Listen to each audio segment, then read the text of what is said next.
भाइ जयमसी यार खुसी लाग्यो यार कहिले तिमी हप्तामा जान्छ ए कहिले अस्ति नै ए अनि के कस्तो छ उता बसिरहेको छु उता बसिरहेको यार गाह्रो रहेछ यार पैसा काम पनि भेट्दैन अब तपाईँको कन्ट्याक्टमा केही छ भने बरु भन्नु न मलाई काम कस्तो खालको काम भने जस्तो भयो भने हुन्छ भाइ पैसा आउनु पऱ्यो भाँडा माल्ने लुगा धुने टोइलेट साफ गर्ने जे भयो भने पैसा पैसा आउनु पऱ्यो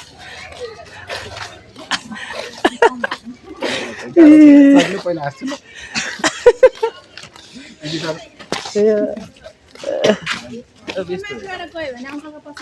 पैसा आउने भनेपछि काठमाडौँ भनेको सब धेरै जसोको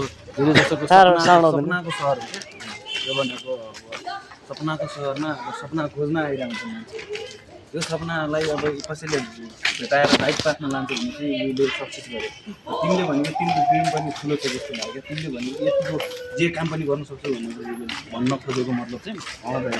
जे काम पनि पैसा आउनु पऱ्यो पैसा आउनु पऱ्यो जे काम पनि गर्न सक्नु त्यो भनेको के भन्दा नि कामले माया गर्ने मान्छेले ठिक छ म एकचोटि मेरो भाँडा माग्ने एकचोटि चाहिँ जस्तो लागिरहेको छ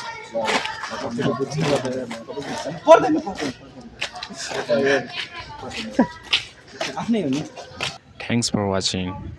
हामी चाहिँ यो भिडियोलाई फेरि बनाउनेछौँ तबसम्मको लागि बाई